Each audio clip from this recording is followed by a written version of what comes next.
PDF. So last lecture was about solving nonlinear equations. After the bisection method, we covered Newton's method. That was a method based on calculus for finding the solution of nonlinear equations. And what happened, we came up with a numerical approximation of the derivative, find a difference, forward, backward, central, and then we came up with an algorithm to solve it. Then we talked about vector functions and the derivative. We generalized the notion of derivative to functions that gives you a vector as the output. So it's a vector of nonlinear equations. In today's lecture, we're going to talk about how can we generalize Newton's algorithm, we call it Newton-Raphson algorithm, for vector functions.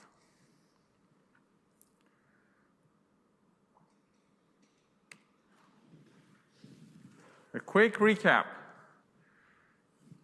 A function that we had, it could take a vector from Rm and then gives you another vector in Rn. So it was a map from m-dimensional Euclidean space to an n-dimensional Euclidean space. To find its linear approximation, in the case that m and n are equal 1, that was just evaluating the function plus the slope times x minus x0. x0 is the point you're currently operating at.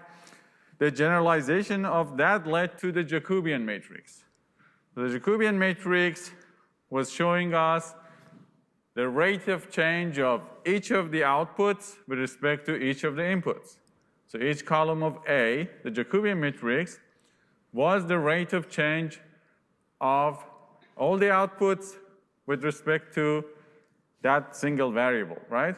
Then we could construct the columns that would give us an m by n, an n by m matrix.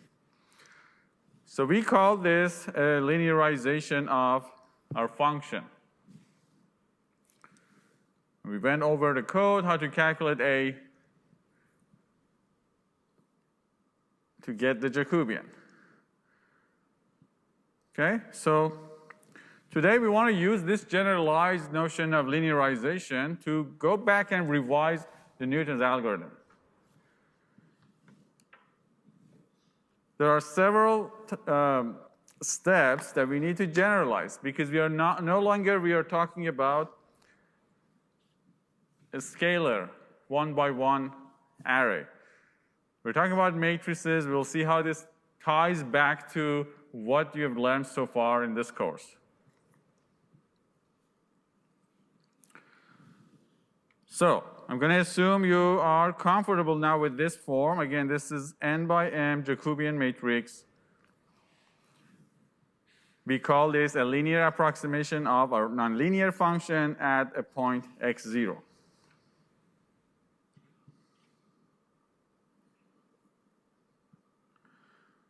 And the way we calculated the Jacobian is using the standard basis, because that was the easiest way to think about the vector x and the rate of change along each of the directions.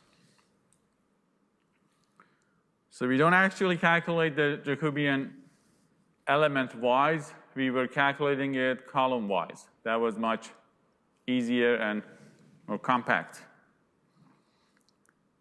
So that's the review of what we covered last time. Do you have any question for this part before I start talking about new derivations for our Newton-Raphson algorithm? If you'd like me to go over any of the topics that we covered so far in the slides, just let me know.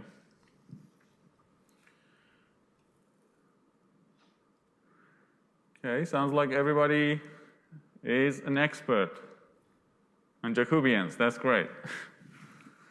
You will be pleased at the end of this lecture to know that your life will be even easier in code. We keep teaching you things that you can throw away. But the point is that you need to know them so you know what you're doing. It is very convenient to have all these libraries that we have access to the implementations of these methods. All right, so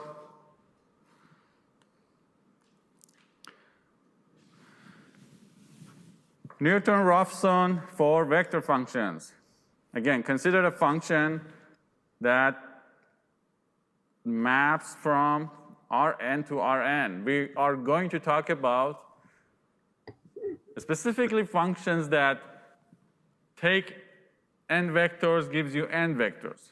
Why? Because this is the standard version of system of nonlinear equations, because if you remember, we started our journey on linear systems with square matrices. This is equivalent of that. You know the story already. Once you see the algorithm, you know what happens if you have more inputs, right? That means your matrix is tall, and you will have less inputs, your matrix is wide, minimum norm for that, and we had least squares for that.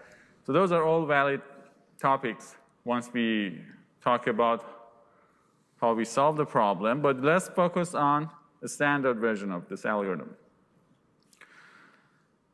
So we would like to find the root of the function. This is a more general notion of the root, because x0 is no longer just one variable. This is not a polynomial equation, like a quadratic equation. X is a vector. So what is the vector of real numbers that when you plug into all those nonlinear equations, it's a root? That means it makes the function to be 0. As you know by now, we are going to take a computational, numerical approach. We're not going to find the exact root. We are iteratively use computer to search for it. And we're going to get very close to that up to numerical resolution accuracy usually, but we can consider that as the root, as the solution. Notice the similarity of this equation to the linear case, when we had a times x equals b, which means ax minus b equals 0. Now, this is linear. A nonlinear version of this is not nice in this form of a times x minus b. It's going to be some vector-valued function. So this is a more general and nonlinear case.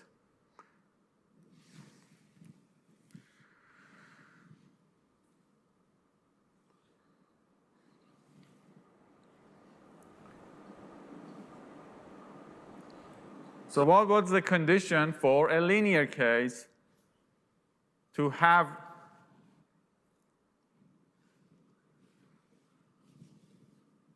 basically for the existence and uniqueness of the solution, or to have a solution, because 0 is always, in a sense, solution of ax minus b, but b should be again in the range of a. If not, we had to use least squares. But the condition for existence and uniqueness was that the determinant of A must be non-zero. Why? Because the columns must be linearly independent. Remember this condition, you're going to see it somewhere in the middle of the algorithm. We generalized something from the scalar Newton algorithm to use this condition, simply because now we're dealing with matrices.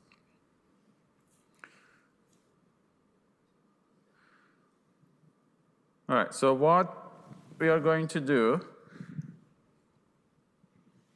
unlike linear case, there is no one-time solution. That's the problem. A basic idea that is very useful, and you see it a lot, is the idea of iterations.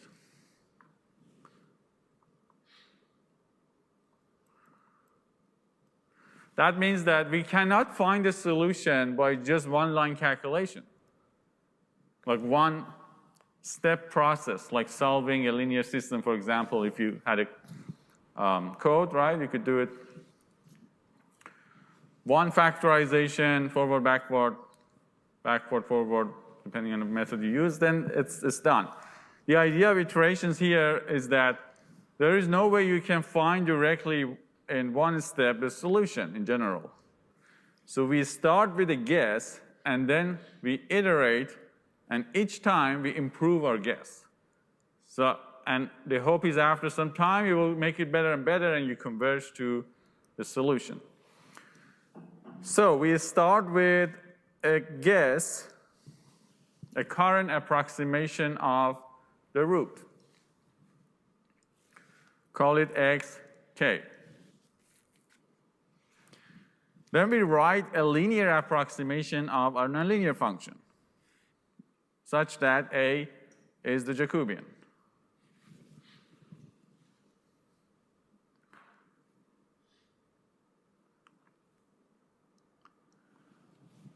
Then we generalize the notion of the idea of finding the root of a function to the vector valued case.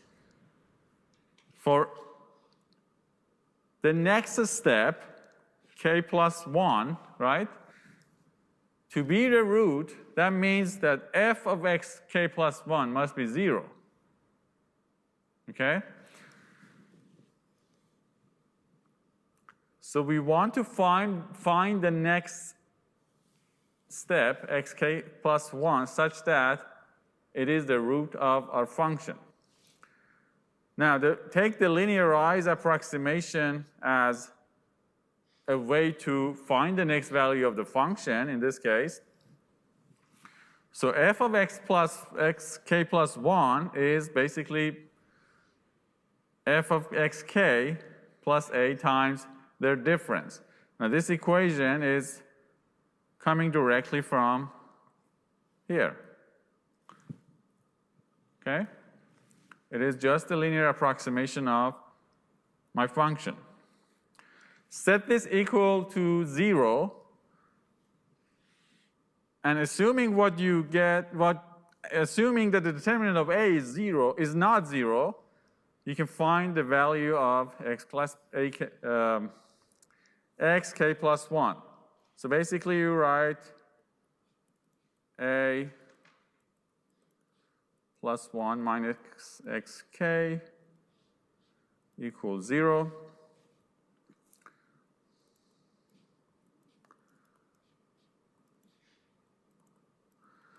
So why do we need the determinant of A to be non-zero?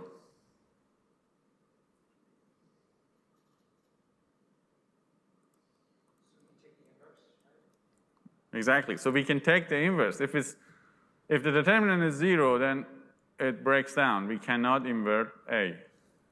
That's simply because of that. We have to stop the algorithm because there's no way we can proceed.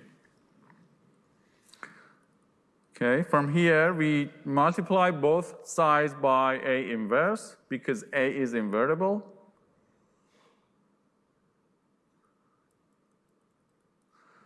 So we find a rule that allows us to iterate. Given a current guess and calculating the Jacobian, we can get the next guess. Such next guess is designed to be such that it's root of the linearized version of our function. Of course, this is not going to be the root of our actual function, but it's the root of the linearized function. As we move forward, we use these linear models again and again to converge to the solution.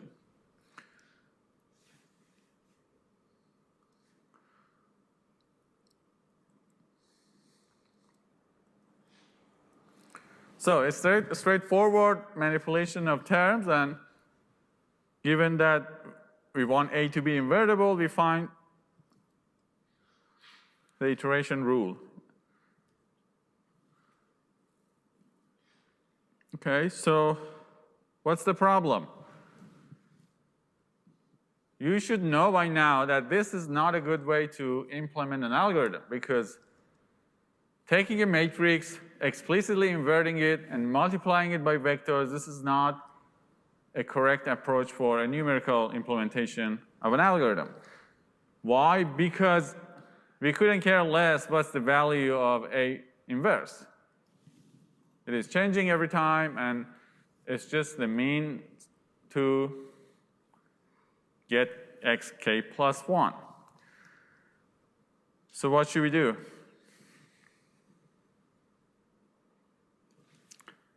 I have my update rule,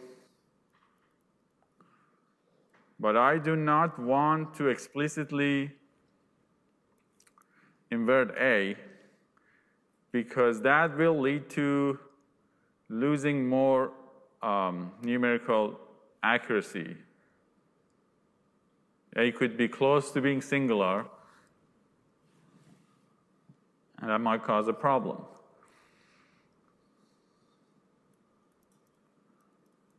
What's the fix? Looking for ideas based on what you learned so far in this course. If you just leave A in the equation, or just remultiply out A instead of A inverse, then it would be A xk plus 1 equals A xk minus f of x del. Okay, so your intuition is that keep it in the form that A is not in the inverse form, right? That's a good start. Let's go back to how it was. Now, this is very helpful conceptually, right? You can calculate it literally, but it's just not a good idea in general for a numerical algorithm. So your idea is that let's go back to the original case.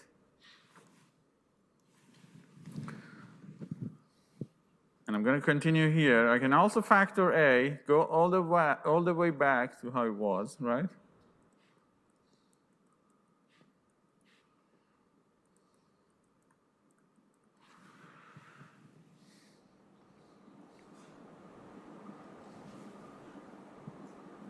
And that's not how it was.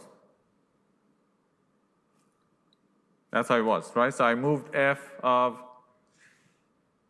I moved this term the other side, right? So I went all the way back to how it was. And this roughly looks like a linear system, but not exactly. So we're going to do one trick. We're going to define this term to be, oh, my new variable is the other side, so I put the definition to the right side. Let's define to be a delta x, right? It's the difference between the next step and the current step. Let's call it a delta x. Now I can talk about A times a delta x k equals negative of my function evaluated at the current guess.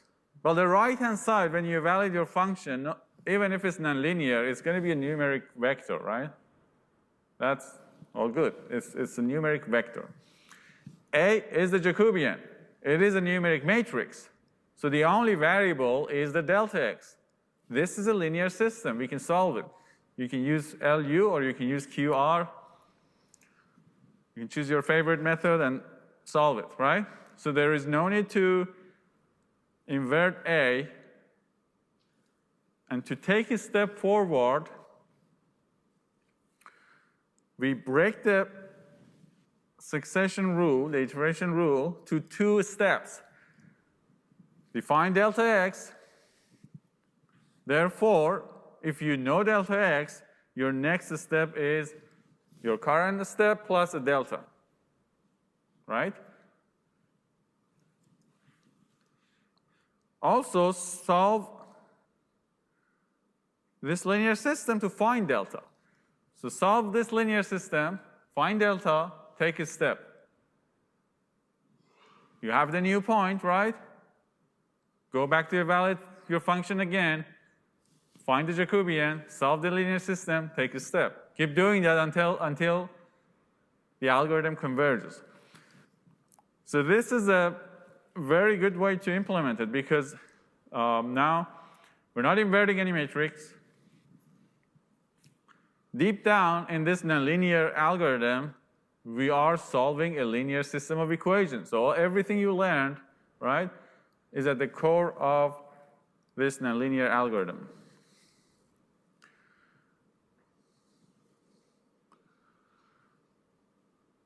So that's the reason linear systems are so important. A lot of times solutions to nonlinear system is obtained by a repeated calculations of a linearized version of them.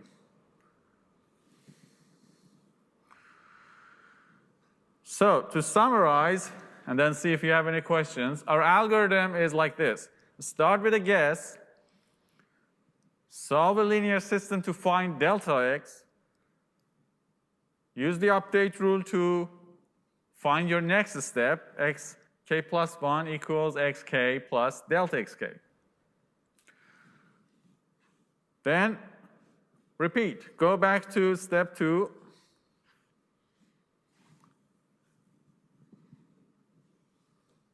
At a step 2, you need to evaluate this Jacobian and your function, right? Find a new delta, take a step, and keep doing that until convergence. This is our algorithm, like in a very high-level way of writing it.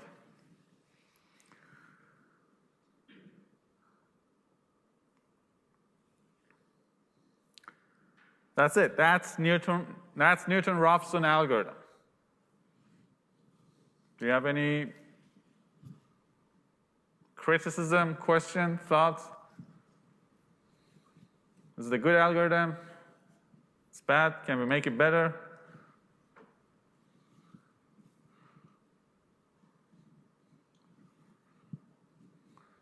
Haven't implemented it yet, right? If you would have implemented this, maybe you could criticize it. So that's what makes coding great, because you implement something, you know what's wrong with it. Once you get some experience with the algorithm and coding, it makes sense to you when it's good, when it's not good. It's very difficult to just, look at the recipe and say that if it's good or not. You need to get a taste of it. When it diverges and you don't get paid, then you look for a fix in the algorithm. All right, so if you're ever in trouble and you're trying to sell something with Newton-Raphson and it's not converging, one trick is that maybe the step size that you're taking is too large each time. Because if the function is highly nonlinear, right, the linearization is only valid for a tiny step, right? Maybe your function is something like this, and I don't know, something crazy, and you linearize. You take a larger step, but you're totally in a different landscape now, right? That might prevent the algorithm to converge, because it might fluctuate between just different regions without slowly converging to the solution. Now, a fix for that, if you see that chaotic behavior, is to use a step size to control the delta that you want to take.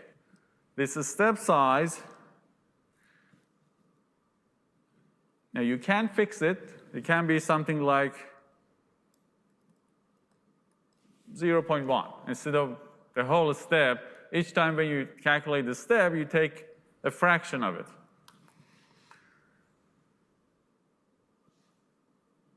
But it's not always fixed in optimization techniques. You might learn later, but we will talk about it, but we might not cover extensively what is a line search and methods for doing that. But one idea is that solve a mini optimization to find just a one-dimensional problem, right? What is the best value of this epsilon that actually minimizes your function, that leads to better next step for finding the root in this case. And this is called a damped version of Newton or Newton-Raphson. When you use this step size to control the delta, it's called a damped version of the algorithm.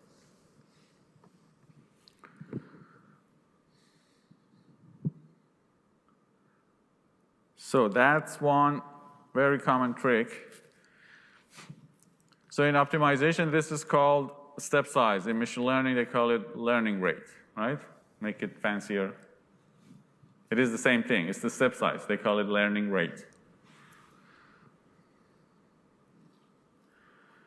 You often see in deep learning codes, there's a learning rate, and that's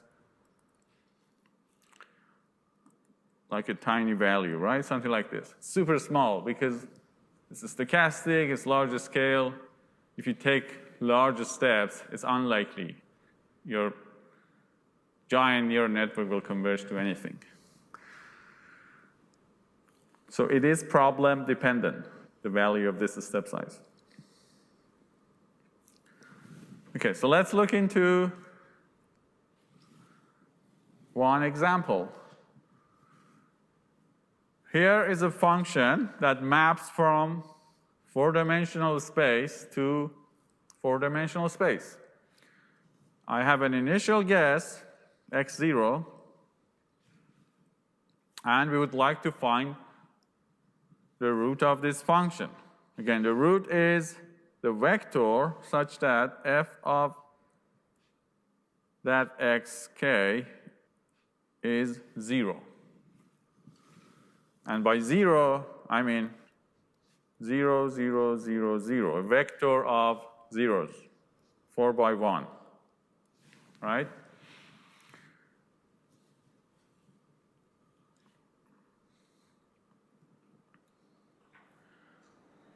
Okay.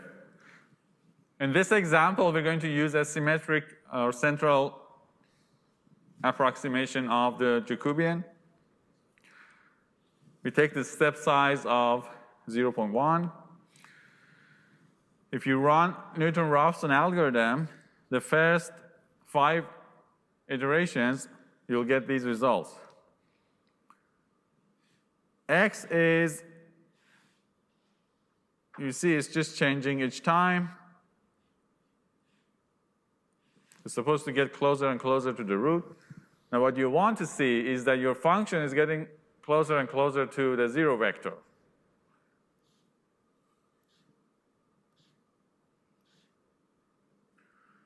At this point, it's almost 0, right?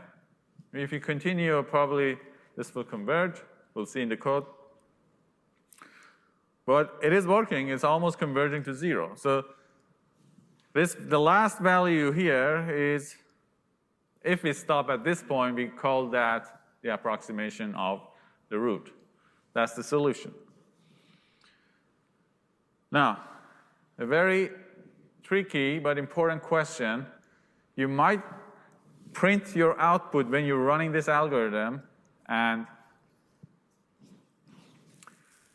see that maybe you take 2 iterations and then the function is getting smaller, the values that you see, and the next step is getting larger. Is that possible or not? Is it possible that I take a step in Newton-Raphson algorithm and the function gets larger instead of smaller? I guess because this algorithm, there could be a chance that there isn't actually a root, right? So like if there isn't a root, then you kind of. Okay, you're saying that if there is no root, it might happen. Let's say there is a root. Let's make it nice. In nominal case, there is a root. Jacobian is not singular. Is it possible that your function goes down, then it goes higher, and then maybe it goes down again? And you successfully find a solution, but at some point it goes higher instead of lower. We don't expect that, right? Because we're searching to reduce the value of the function to find the root. Now that's possible. I'd like you to guess the reason. I guess the reasoning would be like if you're So the axis is here and it goes like this. So there's like a hump in the middle above the, it's kind of hard to draw on the eye, but. You're saying the reason is because you might do this, something like this? Or even like above the axis, like it could have a local minimum, yeah, kind of like that. So then it will start going up and down, because like it could start. Yes, it could be because of that. No, it is true. No, you're right that it is, of course, because of the shape of the function, because if it's a quadratic, then it's not going to happen, right? It's very smooth, and you just follow the slope. Now, the reason that can happen, because remember, in Newton-Raphson algorithm, we are approximating the function with a linear model. We are not using the true function to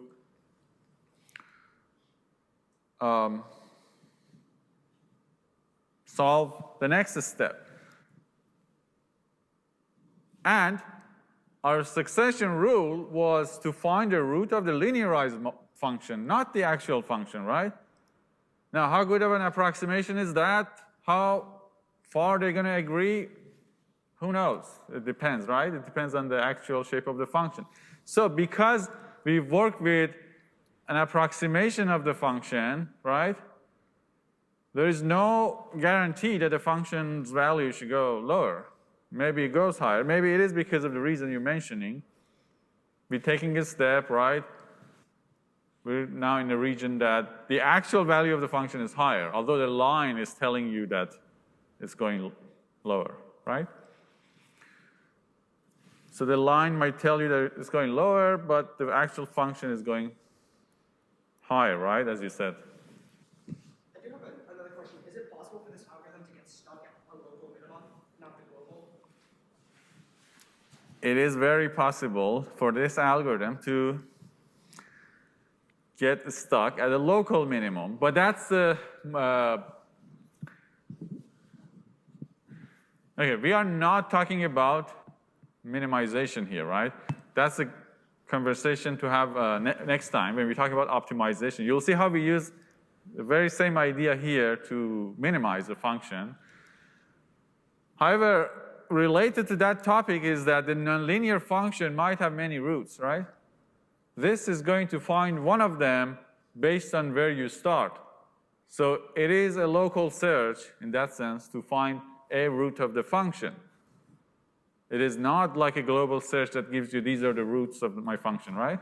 Yeah, I was just kind of confused because if you have a dip like that, like this, at this point it didn't cross the zero. And let's say this step gets onto this side, wouldn't it be telling it to go back down, and then this one would be telling it to go back up, and it just kind of can't escape? Yes, it can get stuck here because the derivative is 0. In a high-dimensional case, that means if the Jacobian is singular, the determinant of the Jacobian is 0, we get stuck, right? So that's the pitfall of this method, right? So we can get stuck if the derivative is 0. Or equivalent to the vector value case, the determinant of Jacobian is 0. We cannot continue.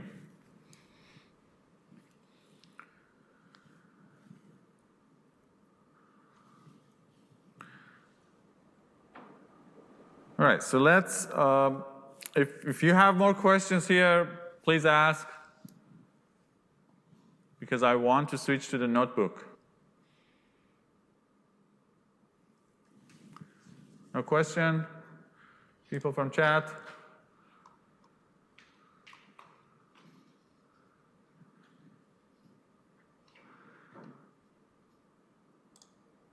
Anybody is awake on Zoom?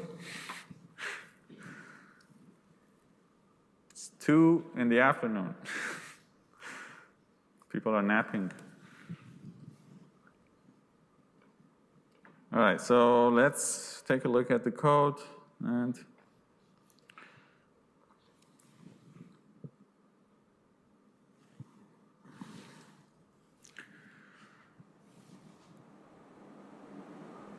see what we have here. Now I just added some of the content from the slide, so you don't have to go back there. You can just read it to remind yourself what was the algorithm. So xk is the current guess. We linearize the function. The steps are that find an initial guess, solve the linear system, update your current guess, and repeat. From last lecture, we implemented a Jacobian function. We can reuse that function. I have not changed this function. It's exactly the same. We talked about it last time. So I'm loading linear algebra library. I define my Jacobian function. And we want to solve this algorithm.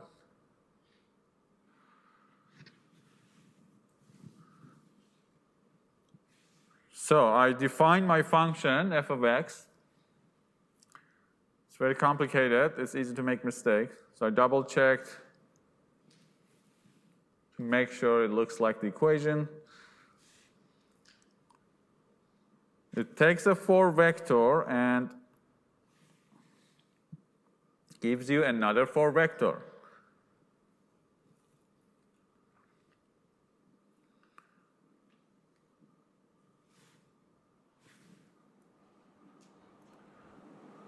So that is why you see x1, x2, x3, x4, right? And the output is, because it gets very long, I'm putting the value in f1, f2, f3, f4, and stacking them into a vector.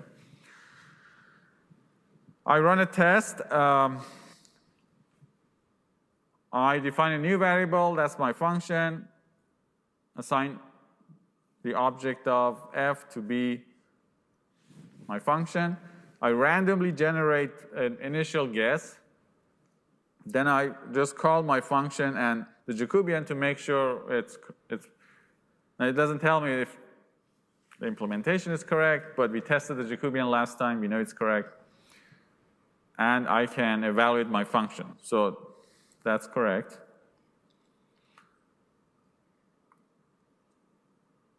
And we should be able to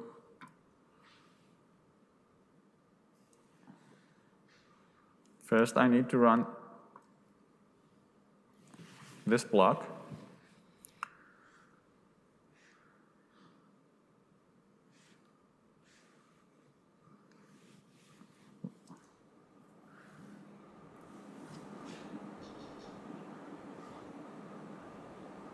Okay. And here I'm implementing my Newton-Raphson algorithm. Now we can go through the algorithm. I'm defining again my function just in case you do other stuff before to make sure it's correct. This is, by the way, this is the same example on the slide, right? We are solving it using the code.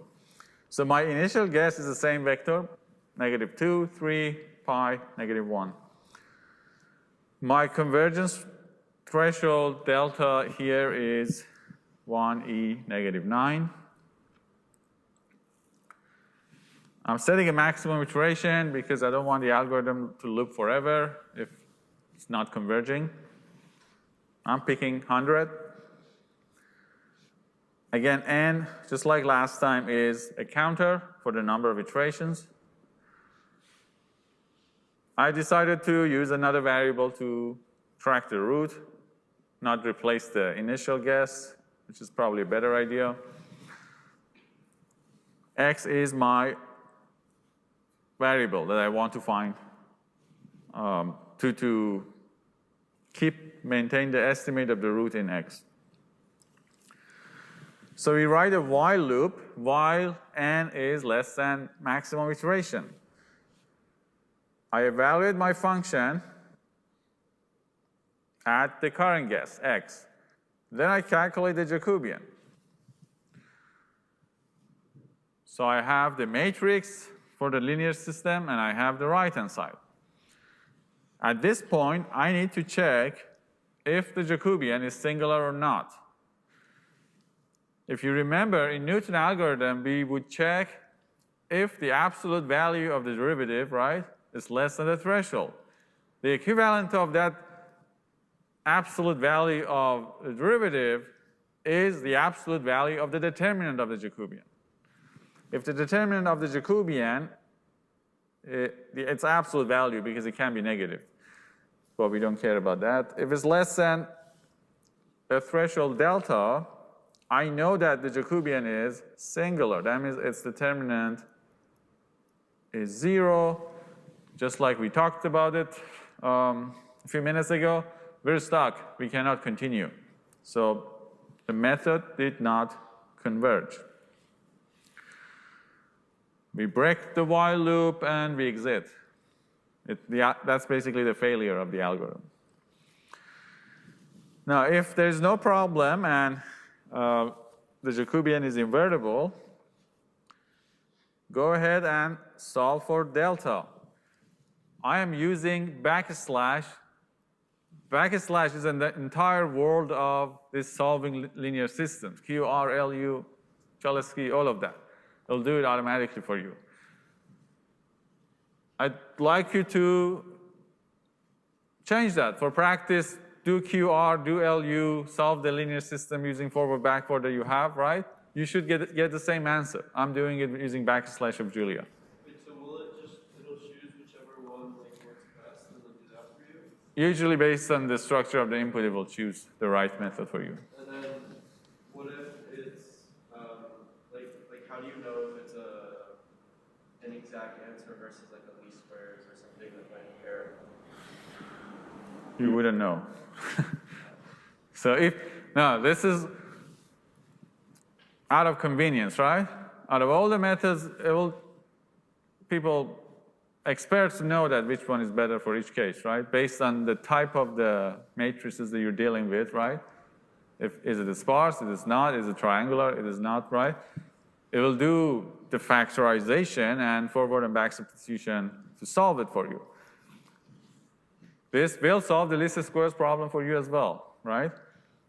Now, your question is that how do you know what's going on if I want to have control over it? Maybe I do want to make sure it's exact or least squares. Specifically, I want to use QR, right? Then do it yourself, right? Do the QR factorization and then use backslash. You can run this backslash. For example, you get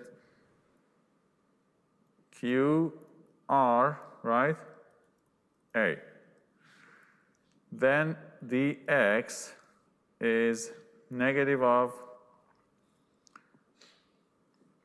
what is it? R backslash Q transpose FK, right? Because if you remember, x was,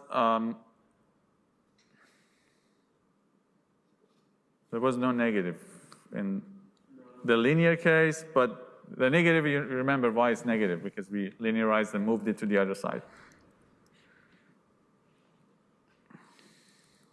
Right? This was our pipeline for solving linear systems using QR.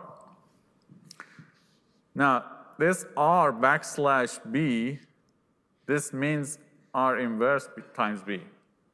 Right? This is not a division, this is backslash, right? Not to be confused with the division symbol. So backslash, that means that invert R times B, but it's not going to invert it. It's going to be back substitute. Solve it using back substitution. Right. So it's not. So even if R isn't invertible, then it'll still be with the handle, right? If R is not invertible, it is still. There's something called pseudo-inverse. It will give you something. Something like minimum norm solution, for example, right? Does it have to be square to be invertible, or can it be? Yes, inverse, specifically inverse is for square matrices, right? But R is always a square in QR. So now this is great, right? So you can talk about all these cases. So much knowledge, because if you would start from this algorithm, compare yourself At the beginning of Rob 101, you will look at this algorithm and look at this and what's going on. You have so much insight now. What can go wrong? How do you want to control over the implementation of this algorithm? This is your power now. You have the knowledge of knowing what's going on. It is very powerful to use backslash, but great power comes with great responsibility. You need to know what's going on. Is it minimum norm? Is it least square? Is it exact? Is it invertible? Maybe you don't care, but sometimes you really care about it. Okay, so please try QR or LU. You can also do this with LU. You can implement different versions of this algorithm, right? And you should get the same answer, at least for this problem, because there's no singularity.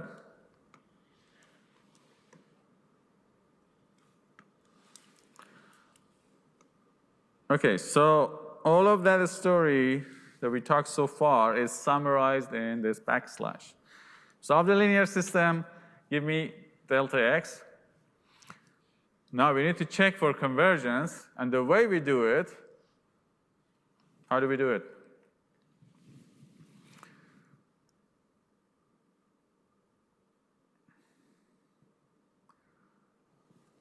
If the step size is small, right? That was the case in Newton algorithm. If the derivative is not 0, but the step that I'm taking is almost 0, that means I am already at the solution. The algorithm is converged.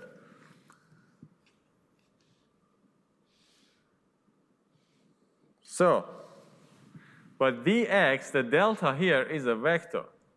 What is the magnitude? What is the magnitude of a vector? We use norm. We talked about Euclidean norm. If the norm of the vector delta x is less than delta, then we know we are converged. And then we break the algorithm if it's converged. If it's not, this is the update rule.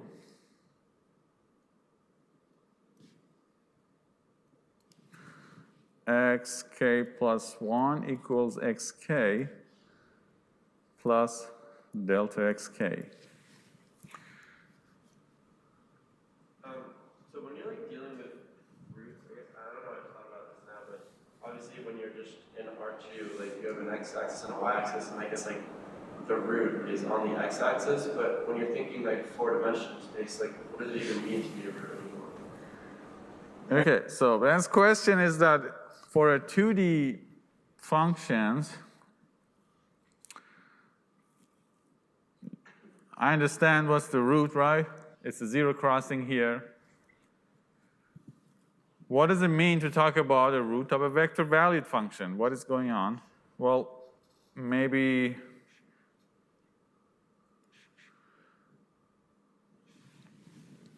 we can talk about this case.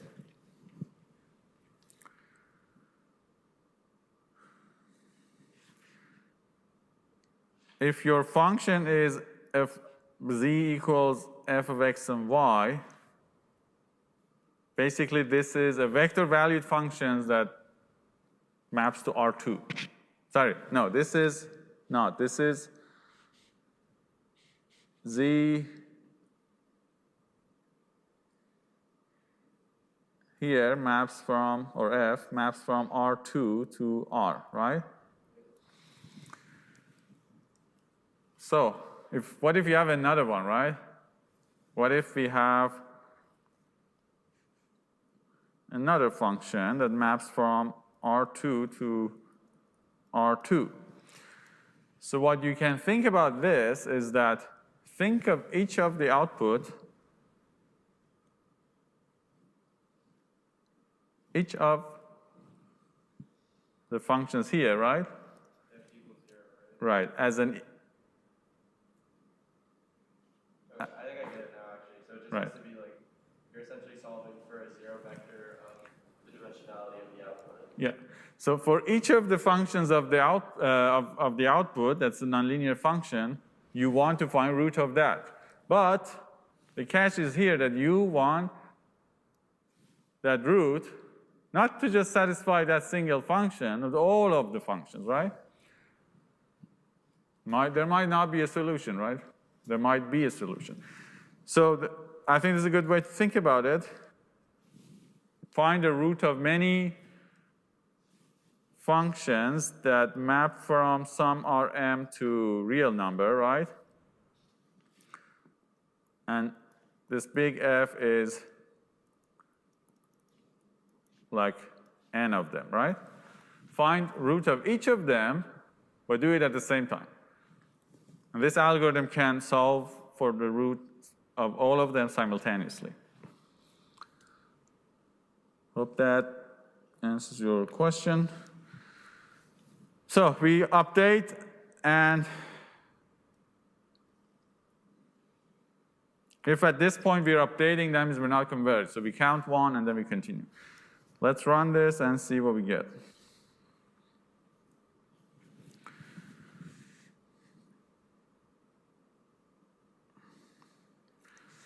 So after 7 iterations, the algorithm converges. The function is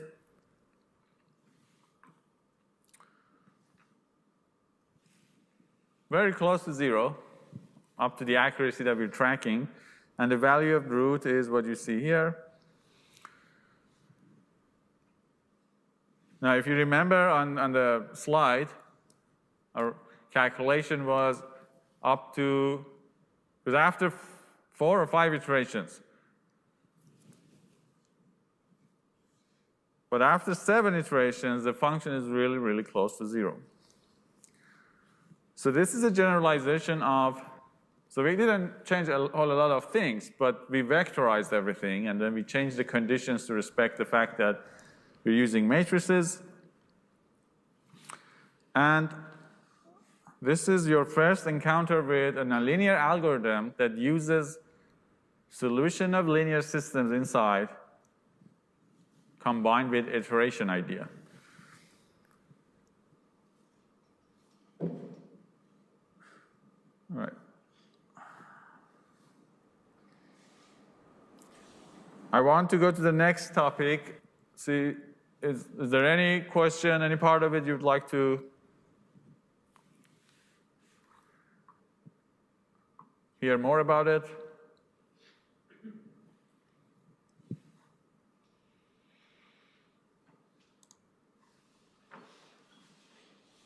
Is it too easy? Is it too hard? It's pretty straightforward. I think if you are comfortable with what we talked about in previous lectures, this should be a straightforward extension of that. But on its own, of course, it can be complicated. All right, so let's move on to a bonus topic, right? This wasn't part of Linear Rob 101 last year, and we didn't have a plan to talk about it, but I decided to include it because that's where everybody's leading. I want to talk about automatic differentiation. So we covered that in a course on calculus. You will learn to calculate the closed form derivatives. You analytically calculate the derivative. We also learned a method called the finite differences. That's called numerical differentiation. It allows you to numerically calculate the differentiation. We implemented a function ourselves, the Jacobian, and you can do it. However, there's a third method, and that's the modern way of calculating derivatives, or Jacobians. And that's called automatic differentiation. Why there's a need for a new method? Because the symbolic or analytic calculation of derivative, it makes the code or program problem dependent because you need to exactly calculate it for that particular problem, right? And it can be very complicated. It's not always possible to find the symbolic solution for a larger scale problem. And it's not something you can look at it and you can check it because it's going to be so large that it's basically intractable. And the problem with, so the coding will be very inefficient if you use symbolic calculation. The problem with numerical differentiation, namely finite differences, is that you have a lot of round-off error, especially if you want to calculate higher order derivatives. In optimization, we'll see that the application of Newton's method to the optimization will lead to calculating the matrix of second order derivatives. Now, if you want to calculate higher order derivatives and you keep applying the finite differences, you face the problem of round-off error. Calculating this delta and division that you do by a step size, this is generally not very accurate for higher order derivatives. In other words, you face the discretization error.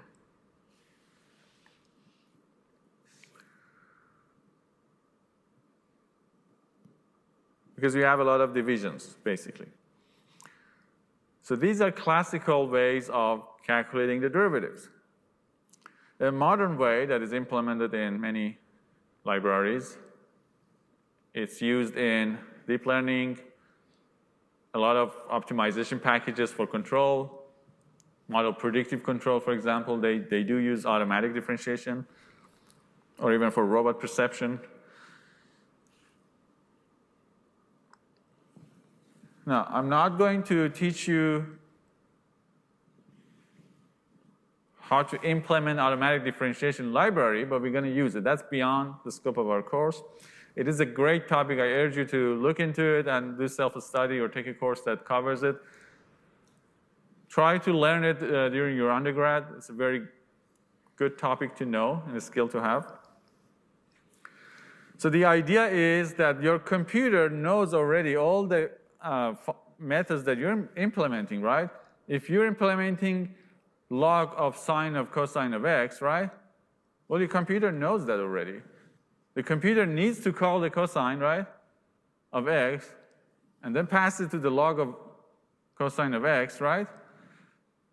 So it sounds like by construction, you are telling the computer what to do. What if you track a computational graph that you track the chain of calls that you make, right? And then use the chain rule. That's something you learn in calculus, that the chain rule allows you to, you can read it here, allows you to backtrack in this graph and evaluate all the derivatives. And you can do it for higher order as well. Now, we're not, again, we're not diving deep into the algorithm because you also need to be familiar with chain rule. So this comes out of calculus. Chain rule for forward and reverse calculation of the derivative. So the backpropagation algorithm used in deep learning, it is basically the reverse mode of this chain rule. So it is a very, very exciting topic to learn. Going back to the code. So AutoDiff solves all these problems: symbolic, round-off error, finite differences, and all of that. How to use it, right? Sounds like a great method. Can we use it? Absolutely. It is implemented in libraries, and you can just call the library and use it. It's available in Python. Usually C++ libraries exist for that, and in Julia. In Python and Julia particularly, it's very easy to use it. The package, I think the problem in Julia is that there are several packages. I don't think the community has converged to a single library for that. One particular library that I tested is called forwarddiff. So I'm importing the package and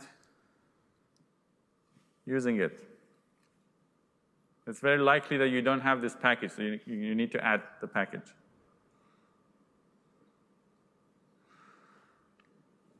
Let's run this.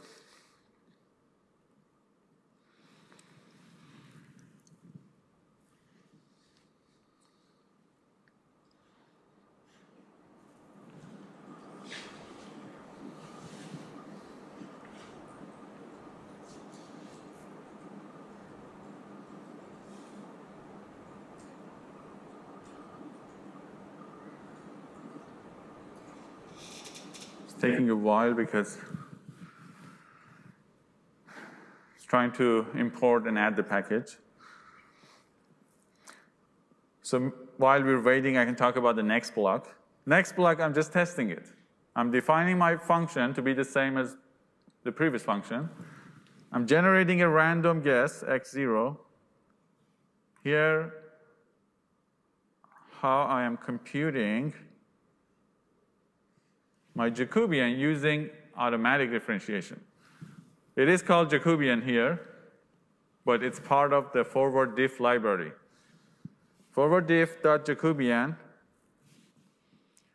it has the same interface as the my Jacobian function. You pass your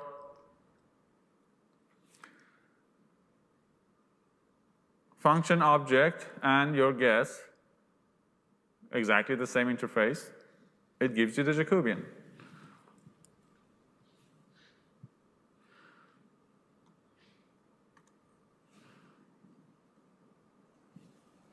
This is taking forever.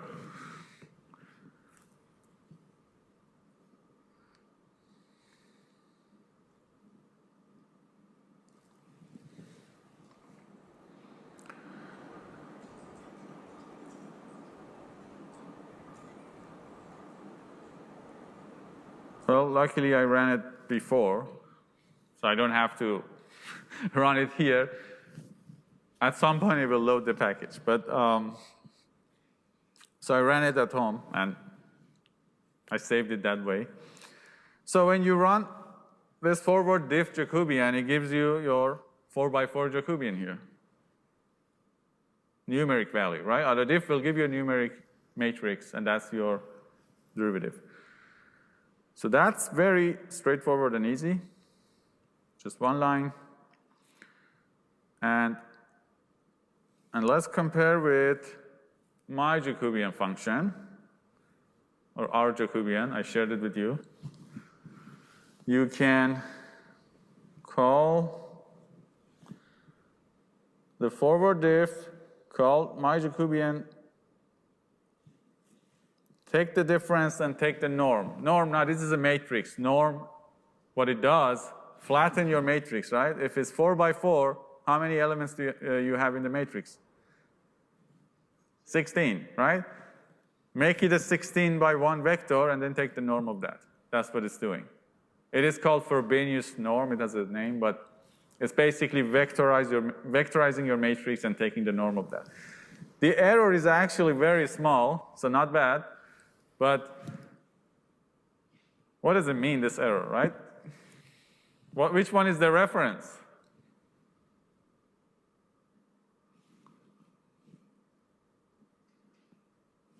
It's a relative comparison, right? I guess the forward diff is the reference, like positive value of the forward diff is technically larger. It's that one. Well, norm is positive, right? So it doesn't matter. But your answer was right. You should have stopped at that point. If it was a multiple choice, you would get the full grade. So you're right, the forward diff, the automatic differentiation is the reference. It's always correct. That's the absolutely accurate derivative. It's very accurate. Now, this means that our numerical Jacobian, in this case, is actually really good. And we had a very smooth convergence in our algorithm. Why? Because the functions probably nice behaved, right? They behave nicely. The functions are smooth. If you ever implement a closed form Jacobian, that's how you can verify, right? First question, what would be the case that you need to implement a closed form Jacobian, an analytical Jacobian, if you have access to these great numerical ways of doing it?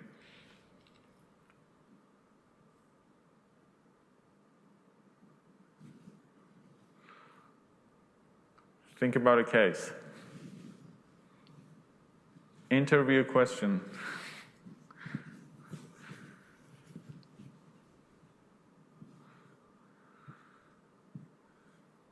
This was a great lecture to use the TV. I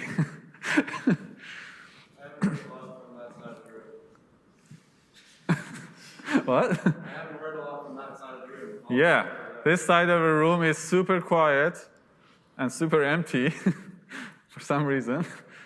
They are on Zoom, I can see them.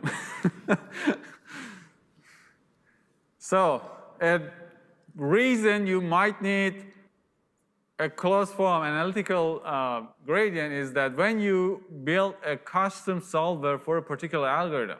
So sometimes in robotics, we want to have a real-time performance at a very, very high frequency, very fast, right? Numerical, obviously, is going to be slower. Now, I can't speak for the future. Maybe there is a time in the future that's so fast that we don't even care, right? Hopefully, that will be the case. But at this point, if you want to develop a specialized solver for, let's say, a robot controller or perception algorithm that is very efficient, runs on a resource-constrained computer, small computer on the robot, right? You don't have time for all these numerical evaluations. You want a closed form formula, call it, you have the Jacobian, exactly. So it's great for that, and we do it a lot. In a lot of libraries, that's how we do it. So that's the reason we do it. Not that people are not aware of numerical methods. Now, how do you check that your symbolic calculation is correct? Or at least you implemented it correctly, because maybe your derivations are correct, you make a mistake coding it or implementing it in a computer. Numerical evaluation. Numerical Jacobian is always correct, right? No matter what. Didn't you say though that the other one was the reference? Right, by numerical, sorry, autodiff, right?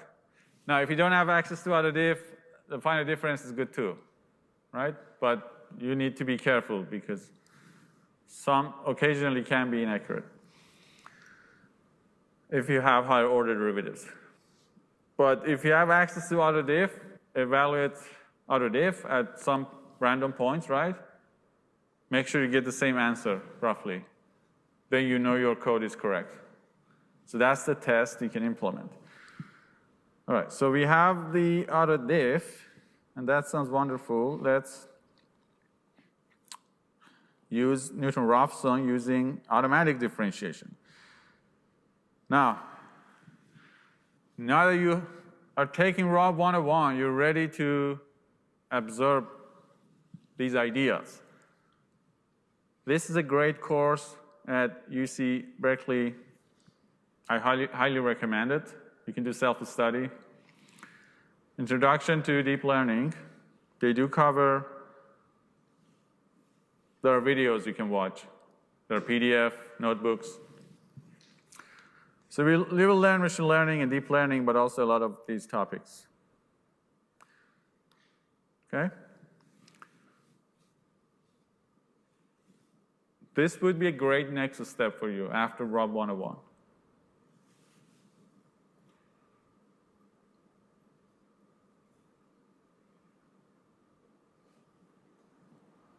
And do let us know if you learn new things, find cool stuff. We would love to hear back from you.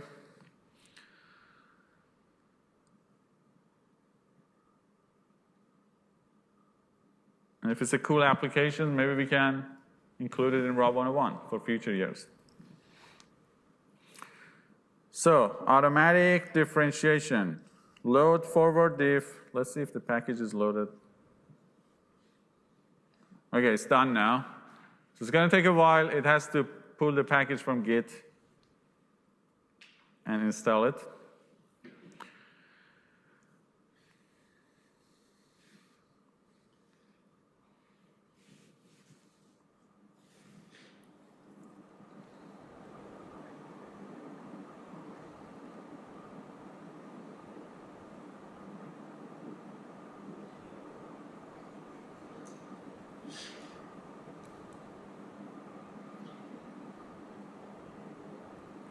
That's my forward diff, Jacobian. I'm running it again, evaluating the error. So it is, for this small problem, it is very fast. That first time is just because it was loading it. It's not going to be slow. So here I'm again defining my function and tell me what's the difference. I define my function. This is my Newton-Raphson with autodiff. This is like a modern, state-of-the-art. This is very presentable to outside world. You should be proud of it if you put it on your GitHub. Feel free to discuss it on social media. You should be proud of it. So what's the difference? What's changed? Louder, I can't hear. Yes, this. The only difference is that single line, right? So nothing has changed. It's the same algorithm. It's just the way I get the Jacobian is changed. I'm now calling forward diff and calculating my Jacobian using autodiff, which is nice. We get to use the same algorithm. And the solution is also the same because, well, we tested that. The forward, the final difference in this particular example is not too bad. So this is Newton-Raphson with automatic differentiation. You can, of course, use this idea in other algorithms too. When we cover optimization, we can also use forward diff, right? Maybe we try both and see if it makes a difference when we're solving other problems. So this is a very cool tool to know and learn. This is a modern way to get derivatives using computers. If you're curious, you can look into it more. This library, if you want to use it in, say, Newton algorithm for optimization, we want to calculate probably higher order derivatives. Maybe we cover it later. So that's all for today. Go through the code and let me know if you have questions.